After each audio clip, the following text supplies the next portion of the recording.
Hey guys, this is Commander Ogden here, and I got into the Fallen Enchantress beta, and I thought that I would show you some of the options available in the game. You may wish to view this video in full screen mode, so that you can see some of the tooltips and other information that is displayed on the screen. As you can see here, we are currently in the Sovereigns list. You may also notice in the lower portion of this character portrait, there is a listing of an empire, or kingdom, that each sovereign is a part of. If you are unsatisfied with the traits or the statistics that are provided for these characters, you can instead create your own. You may choose between different professions, as well as different magical skills, including a list of talents, and weaknesses that refund points for you to spend. You may also choose to have your sovereign start the game with a number of pieces of weapon or equipment, the list of which will likely expand as the beta nears its completion. Additionally, if you are unhappy with the kingdom choices, you may also create your own, that you may choose to create with its own strengths and potentially weaknesses. Once you have decided upon your sovereign and your faction, you'll be populated somewhere within the randomly generated world. You will initially be provided with the ability to settle somewhere in this area.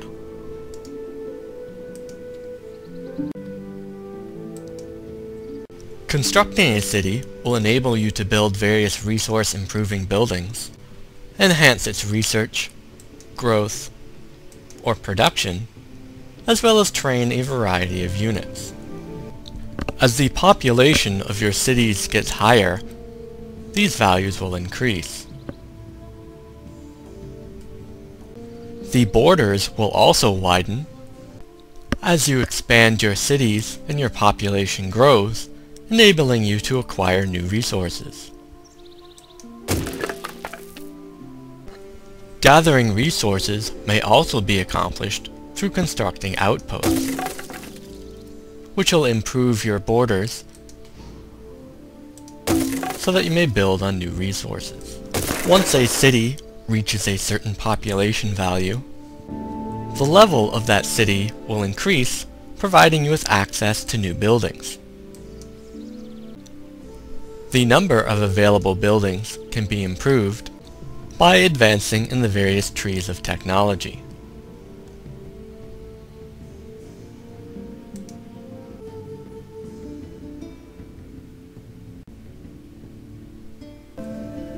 As your technology improves, so do the options for your available units, that you may design individually, with various weapons, armor, and traits, starting with a lowly peasant with very little gear to formidable archers,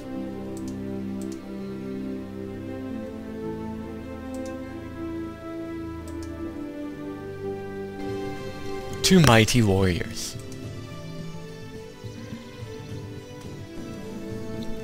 The other unique military aspect of this game is that you may hire champions that may eventually grow to become armies among themselves.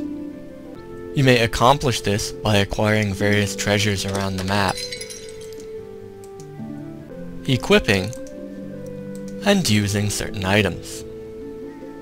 They will also level through combat by defeating enemies or by completing quests. These quests can be very simple,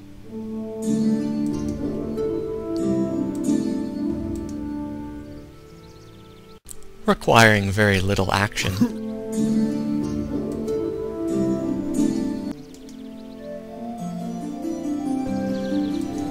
to being very complex,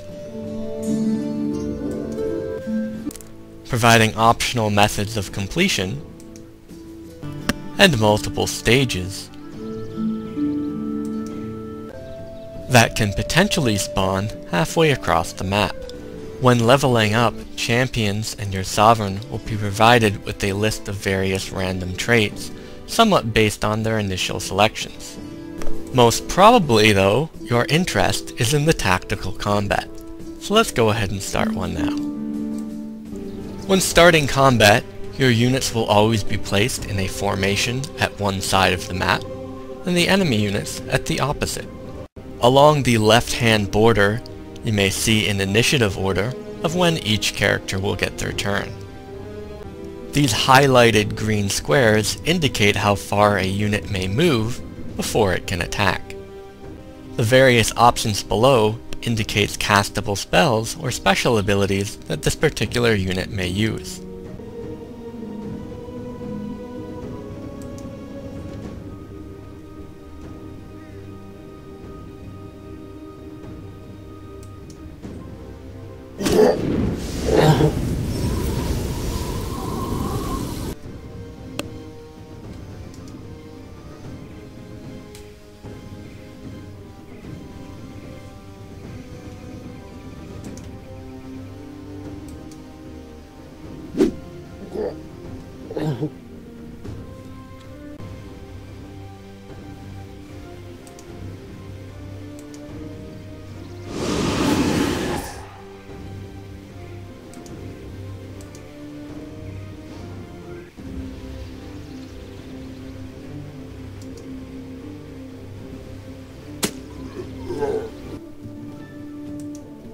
In addition to the combat-oriented spells, you may cast many overworld spells to affect cities, enhance units, and alter portions of the landscape.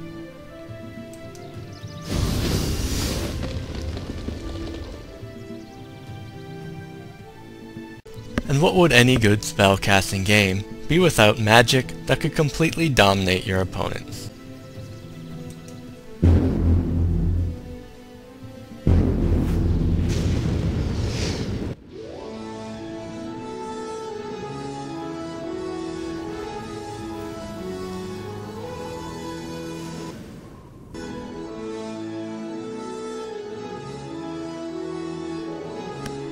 While this game is still in beta, and there are still many areas that require refinement, it shows promise. And I am looking forward to doing tutorials on this game. I hope this has been informative to you. This is Commander Ogden. Thanks for watching.